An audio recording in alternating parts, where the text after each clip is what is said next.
welcome.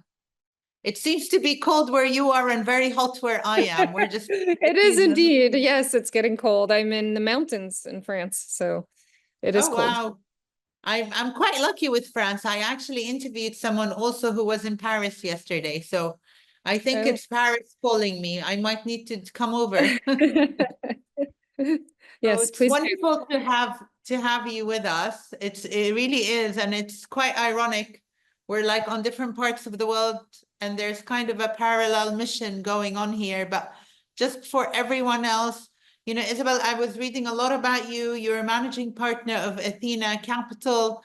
Athena Capital gets up to a lot of good, and you're really bridging between the private world, helping the companies go public and really making that liquidity possible, and probably helping keep that ecosystem alive. But there's nobody better than you to tell us what you're doing and about the new fund that you're working on with some really also cool women like who are as cool as you.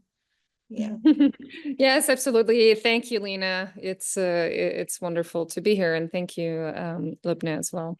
So we take companies public, we invest in companies and we take them public. We invest in companies that are pre-IPO about to exit.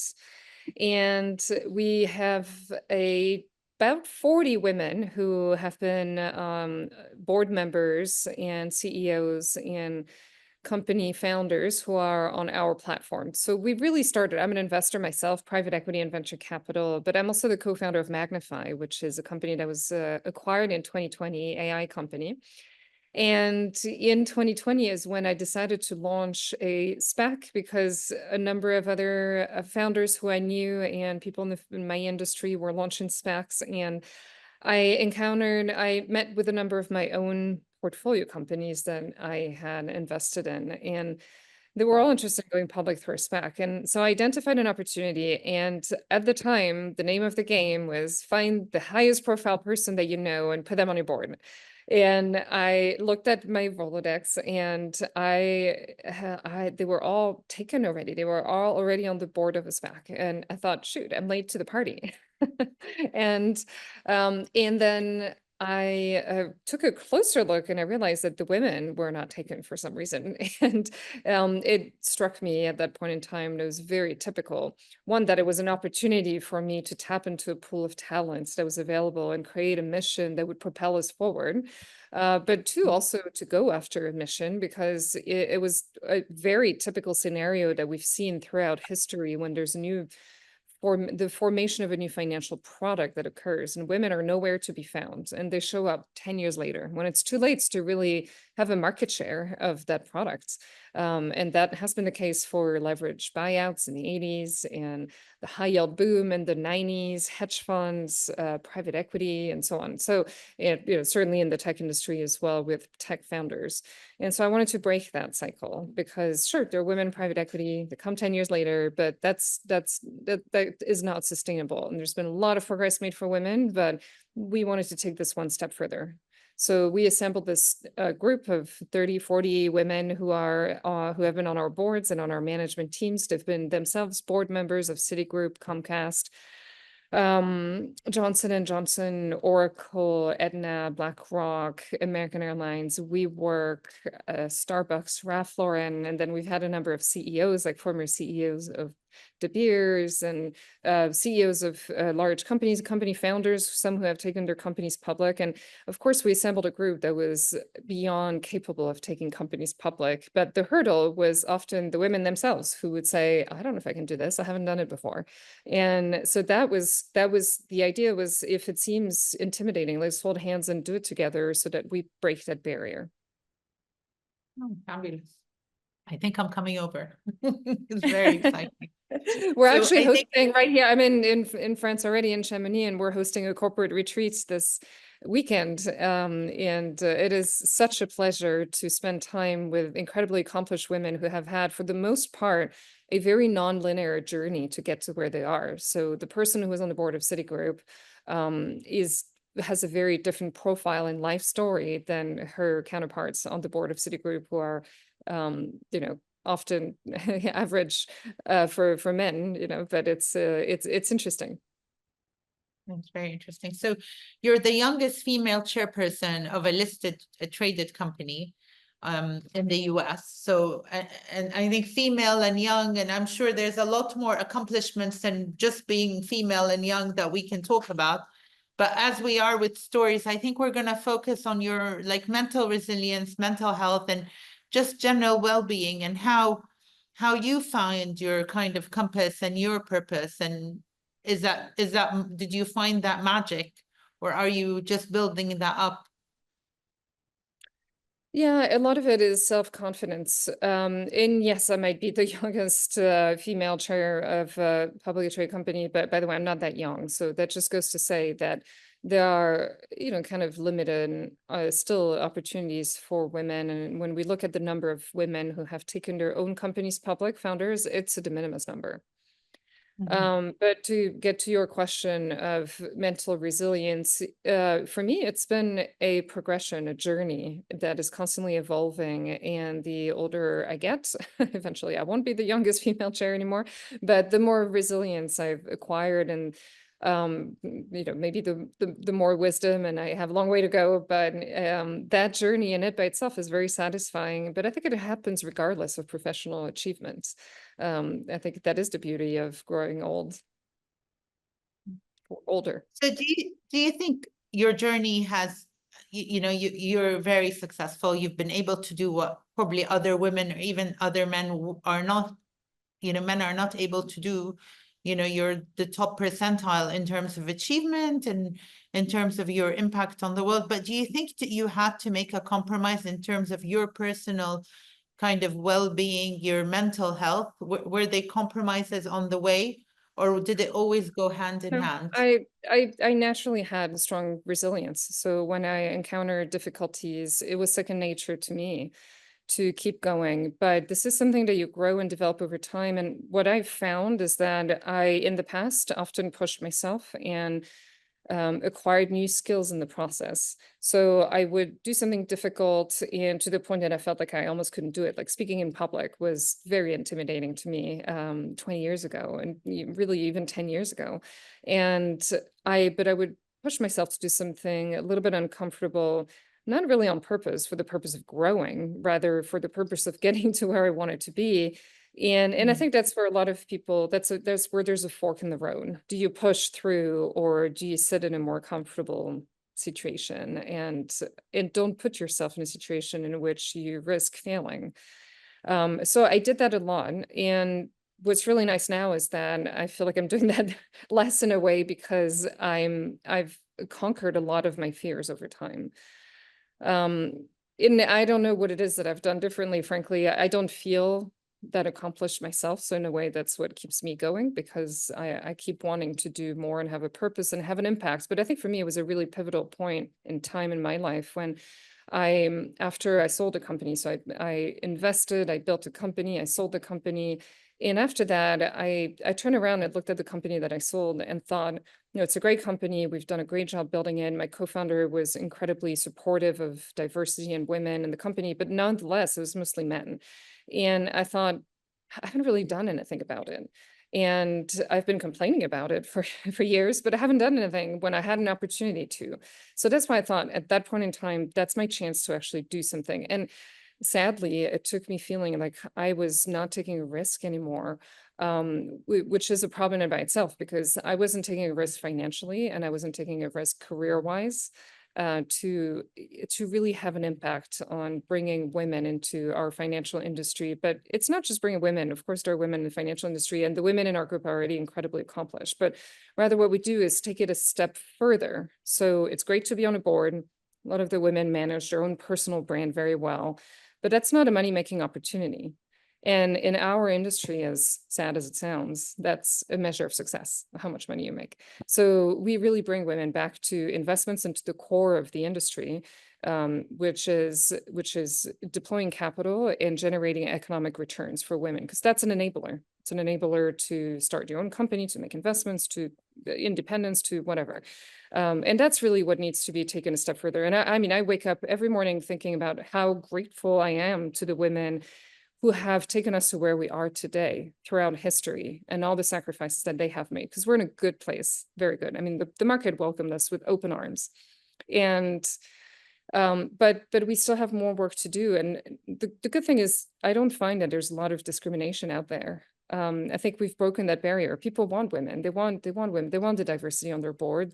We just need to put ourselves out there, and that's often a barrier. And so, and I'd be happy to talk more about that. But the barrier is ourselves, and it's not just women. It's men too. But you know, you believe you have a limit when you might not. So that brings me on to my, I mean, like the next point. So you've said in an interview you're a queen maker, which clearly you've said that in multiple ways tonight. It's tonight where I am, and I know in a lot of other places it's today. So yeah. So it's 2% of investments goes towards women, female-led ventures. What do you think? I mean, you're pushing through, I'm pushing through, Lubna's pushing through for women, but what do you think should happen in the ecosystem? What are the things that should happen? And I do completely back your theory on, or what you've seen on, women are very self-limiting. We're very harsh, and we put a very high bar for us to take the next step, and that's an issue. But how do you think the bigger ecosystem can also contribute? What else can happen? Well, I think this confidence issue for women, and I don't want to just speak for women because it's true for men too, but the confidence issue that's particularly pronounced among the female population, it starts at a very early age. When women are less confident at age 5. And so I think it starts way, way before proposing engineering programs or math programs to girls in school. I think it's a cultural shift that needs to happen. And we all know that the talent is there. Women do well in school. They do better in college, in fact. And we know that there is a raw potential. But why is there this hurdle that is self-limiting? And I think that's something that needs to start much earlier. And Wall Street has made a lot of efforts to bring women back in the workforce after they take time off. But that's where you see significant attrition. Is you can hire women, recruit almost half of the classes, analyst classes, investment banking can be women. The talent pool is there. But then there's a natural, biological evolution with children that often take women out of the workforce. And Wall Street has done a very good job at creating on-ramping programs to bring them back. And so I think more of those types of programs are needed to continue to enhance the volume of women in the industry. But in the tech industry, of course, I mean, in investment banking, it's easy to have a program, but in the tech industry, there's no program. So how can female founders be more successful, more prominent, more numerous? That is something that we still need to work on. And my view on that is, again, nobody actually means to discriminate against women. When they see a female founder, it's not that they don't want to give her money, it's that they make decisions. People tend to make decisions based on historical data. And the historical data that they have in their head doesn't look like the person in front of them if it's a woman. And so, of course, it's hard to break that mental hurdle. So what we need to do is to create this historical data that's still missing and plug in the gap for them. You can't blame people for using this historical data, and it's unconscious, and sometimes it's actually printed, but sometimes it's unconscious. And that's what we're on a mission. That's what we set out our mission to be, which is to help women be in the data pool, in the data set that the other person across the table will have in their head. Show up. Just help them show up. Just push yourself through and be there. Yeah, I mean, I love what you said about you just doing things because it's a challenge and it pushed you outside your comfort zone. But that's not a natural path for a woman. I mean, I think guys will go to something if they're 50% prepared, and a woman the majority, in my experience, will go, they need to be like 85 to 90% prepared. It's like, no, you just need to show up, and the thing will come together. It will come together. Yes, show up, and it's a confidence issue. I mean, we've all heard this statistic that I think you're maybe referring to, where you put out a job posting and women will apply to the job if they meet something like, these are not the exact numbers, but something like 4 out of 10 qualifications, and men will apply if they need like 1, or women will apply if they meet 8 or 9, or they need to meet almost all of them, basically. Is the point of the study, which is a study that's referenced often. But yes, the point is women feel like they need to be well prepared, buttoned up, have the knowledge, and under promise and over deliver. Whereas men tend to be, again, it's a massive generalization, but it's true that often men tend to be quicker to apply to a job if they don't meet the qualifications and think, well, I can do it. And I saw that firsthand in the SPAC world. There were 500 SPACs at the time when we launched our SPAC, and we're all mid-level hedge fund managers, all white men, very similar to one another. And many of them who didn't have the deal flow or the capabilities or the resources to take a company public, but did nonetheless didn't hesitate, and has a lot of value. And many of them did well. Well, then the SPAC market was what it was, but many of them did well. And so in why were women staying behind, I found out along the way that there was no real qualification hurdle, because again, the women in our group are way more qualified, and but they were themselves their own hurdle. And there's something else. A lot of women would tell me, wow, it's amazing what you're doing, Isabelle. Tell me how I can help. I'll do it for free. And that was the point. It's, let's not do things for free anymore. I'm myself very quick to introduce someone to someone else and make a productive introduction. And my husband at the time would ask me, what's your cut? Like, what's your fee on that, on that introduction? And, it hadn't occurred to me. And I mean, there's some value in the warmth of human connections, but beyond that, there's an opportunity for women to be more demanding of compensation for the work that they do. And I don't know why there's hesitation to do that. There is value in for-profit improvements for all, I think, like not, Well, there's value in the combination of both for profit, but also bring the human warmth that we have in our group. That's incredibly valuable too. Yeah. So I think just kind of widening it out to include some of the men who are listening in.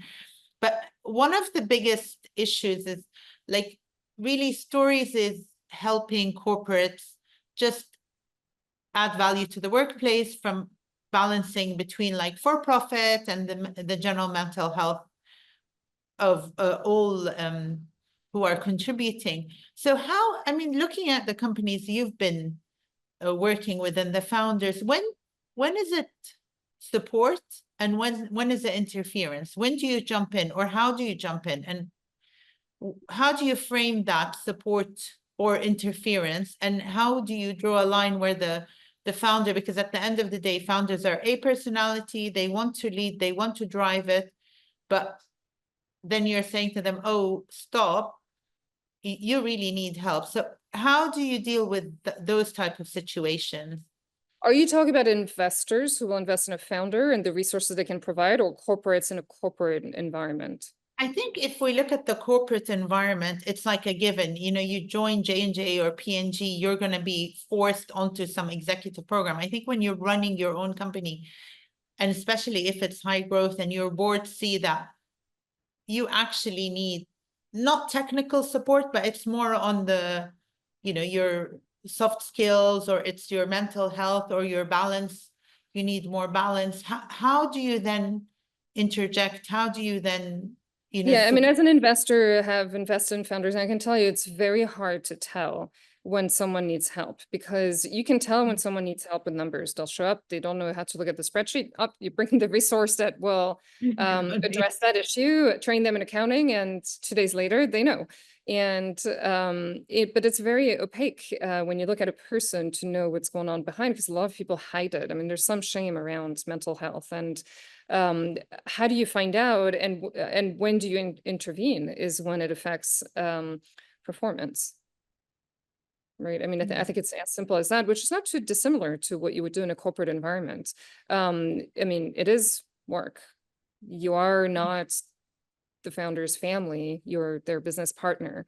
So there's only so much you can interfere or push an agenda that may or may not be needed, by the way, but you can offer the resources for sure. I mean, I think offering mental health services, counseling is very productive for founders, but I have not seen that done very much. But you have seen it done. Yes, I have seen it done, but not in a systematic way. So I think, you know, maybe if Sequoia offered it to all of their founders, it would become more just more acceptable. So what I have seen is the concept of Cool. what I have seen is a concept of a personal board, and that will include coaching for work and training and interpersonal relationships, but also we'll have counseling hidden in there. And so sometimes that's how you get people to to be more open to the idea. So this concept of the personal board, I think, works really well. But I think there is value in just offering it as an additional resource. I mean, the tech industry is very good at offering all kinds of resources to attract people. I mean, you know, Google has whatever, dry cleaning and candy bars or whatever, health juice bars. And so, you know, all of those companies that offer other services, I think should also offer that, but find a way to make it cool. I think there's a marketing effort to be done. Oh, interesting. You know, it's so funny. It's like when you're starting up your company, you're either a new parent or you have aging parents. Yeah. There's no way you're gonna, you know, be saved from those two experiences. You're either in the building a family stage and you're building your company, or you're not in a building a family stage, but you're actually dealing with the loss of a parent or having to actually look after a parent. And it's interesting how different cultures deal with that differently. We're in the Middle East, so you could see the whole array of, do we bring that to work? Do we talk about it? Or, you know, it doesn't really exist. We don't ever talk about it. And it, like you said, it's really not cool in all cases. Right. It's life. It is life. Yes, yes, no, I mean, I agree. That's true. There's always, you know, some personal thing going on the side, but you just have to take it as a given that it will be personal hurdles to overcome at the same time as there will be work hurdles, and that's life. That's just life happening, you know. And we all go through hardship, and what it means to each person is different. You know, like losing a parent or a loved one, or it's different to everyone. So you just have to accept that this is life happening and deal with it. So I think we'll come back to the stories question we've asked everyone today. And it's basically stories is setting up mental health kind of board of all their stakeholders. What would your recommendation be? What would you like to see that board do? Or what would their mandate be from your point of view? Yeah, I do. I mean, I really do think that offering mental health counseling and marketing it in a way that's more acceptable and quote unquote cool is will go a long way. I mean, in many cases, nothing can replace counseling, individual one-on-one counseling, because you know, people just don't talk the same way. But of course, there are groups that can be helpful as well. So, you know, that's, in fact, there are a lot of organizations. I joined YPO, for example, but there are a lot of organizations or alumni groups that will have these get together more intensive formats of discussing personal and professional issues as they relate to your personal life. And by the way, I saw one of your questions was, you know, do you see more mental health issues in fast-growing tech companies and versus, you know, corporate environments? And I don't think that's true. And I think it might attract people that will be more open about it, talk about it more openly, or be more affected by it. But it's the same across the population. You know, we all have to deal with issues and surround ourselves with resources. So yes, I think when it comes to corporates, it would be a big favor to all involved, both employers and employees, to create both mental health resources with counseling and groups. Before I have to wrap it up, by the way, I'm getting the ping and we have to turn, but I have just one question. Like during my, like as a founder, You know, I always said I'm two people. I'm like the person, the operational person who loves what we do and loves delivering a great service to our customers and growing. And then I'm this, you know, salesperson who's out fundraising. And I could do 24 hours of operational work, but don't ask me to fundraise because that's just another mental flex. And you go out and you fundraise, and that's basically, it's just very taxing because you're being questioned and a lot of your assumptions, and you're almost, your dream is being broken apart every time. This is mental training. You have to think of it as a job. But unfortunately, a lot of people take it personally when they go fundraising. They get a no and they take it as, you know, you just turn me away when, you know, there are, of course, so many reasons. And even if that's the case, so what? As long as it's being approached as a job, and that's not to say that you can't bring the passion along, but you are, I mean, when I fundraise, I think of it as I'm almost doing a service to investors because I'm proposing a great product that will give them returns. I completely agree. I'm here to do a job. So, so that's mental training. You know, that's what you do in counseling. And by the way, I'm not a mental health expert, but I can just speak from my experience. And there was certainly a time when I took it personally, and but I know that now I don't anymore because I've gone through that training. In my case, not with counseling, but just realizing it myself that, wait a second, I'm doing them a favor. Fabulous. I'll turn this over to the floor and to questions. We have a question in the chat. I'm just going to read it out to you. So considering your extensive experience on multiple boards,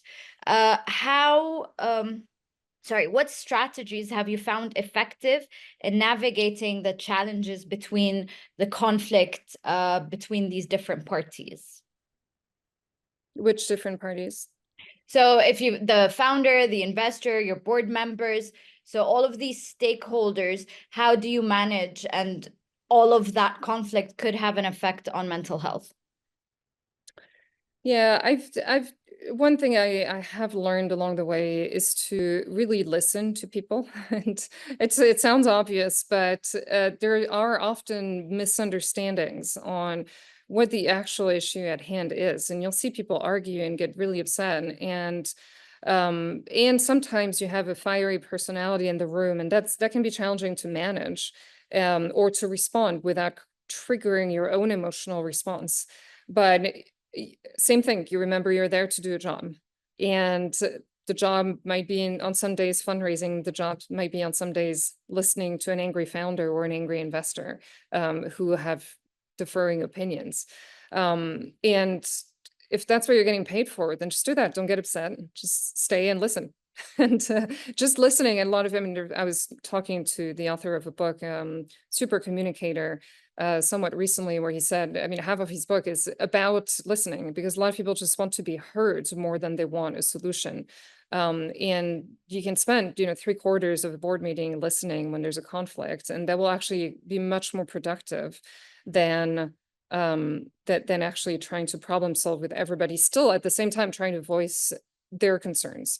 So you let the concerns out, you let people be heard, and then you can address, and you might yourself get a better understanding of what the issue is as well. Perfect. Lovely. Thank you so much, Isabelle. I'm going to hand over to Lubna right now. Okay. Isabelle, I'm going to jump in and just say goodbye to Isabelle. Really great moderating today. Yeah, I hope we cross paths and maybe in Paris. That sounds great. Let me know when you're here. And just a huge thank you from my side, Isabelle. Thank you for your time and the gift of your presence. I wish you a really nice evening. And we're going to transition to the next segment. Thank you, Lubna. Thank you so much.